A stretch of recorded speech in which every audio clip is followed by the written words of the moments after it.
সম্মানিত ভিউয়ার্স, আমার চ্যানেলে আপনাদের স্বাগত জানাচ্ছি।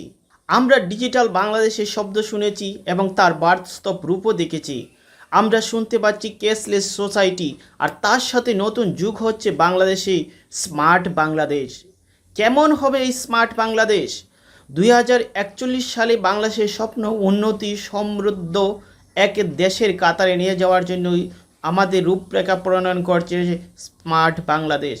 আমরা দেখতে পাচ্ছি 2023-24 অর্থবৎসরে গবেষণা, উন্নয়ন এবং উন্নয়নমূলক কাজের জন্য বাজেটে 100 কোটি টাকা বিশেষ বরাদ্দ রাখা হয়েছে। এর মধ্যে সাধারণ, কারিগরি, শিক্ষামূলক ও জীবনমুখী শিক্ষার জন্য বিভিন্ন লার্নিং প্ল্যাটফর্ম, অনলাইনে শিক্ষার সুযোগ তৈরি এবং সম্প্রসারণের কাজ করা হচ্ছে। বাংলাদেশকে 2041 সালের মধ্যে উন্নত সমৃদ্ধ দেশের কাতারে নিয়ে যাওয়ার জন্য কাজ করছে বাংলাদেশ সরকার, আর সেই লক্ষ্যেই সরকার স্মার্ট বাংলাদেশ ধারণায় নিয়েই এগিয়ে যেতে চায়।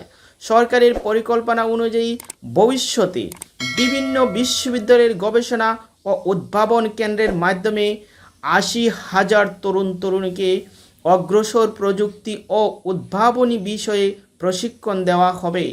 বর্তমানে স্টার্টআপ এবং উদ্যোক্তা উন্নয়ন, উপযোগী অবকাঠামো গঠন ও সুবিধা দেওয়া হচ্ছে। আর স্মার্ট বাংলাদেশের যে রূপরেখা সরকার থেকে প্রণয়ন করা হচ্ছে, সেখানে 4টি কৌশলের কথা বলা হচ্ছে, যা হবে smart citizen, smart economy, smart society এবং স্মার্ট গভর্নমেন্ট। কাজেই বোঝা যাচ্ছে এই কৌশলসমূহ অন্যান্য ক্ষেত্রে গবেষণা ও উদ্ভাবনে 100 কোটি টাকার এই বিশেষ তহবিল গঠন করা হয়েছে। সেখানে মূলত অগ্রাধিকার পাবেন তরুণ তরুণীরা, যাদের হাত ধরে নির্মিত হবে 2041 সালের স্মার্ট বাংলাদেশ। এবং সারা পৃথিবীর সাথে বাংলাদেশ কাপ খাইয়ে চলবে এবং তাল মিলিয়ে চলবে উন্নত দেশের সাথে, পায়ে পা মিলিয়ে চলবে উন্নত কাতারে। কাজেই আমাদের জন্য এখন স্মার্ট বাংলাদেশের হাতছানি আর দূরে নয়। আমরা যেভাবে বাস্তবায়ন করেছি digital Bangladesh, 2G, 3G, 4G, আর আমরা এখন স্বপ্ন দেখছি 5G, ঠিক তেমনই বাস্তবায়ন হবে স্মার্ট বাংলাদেশ।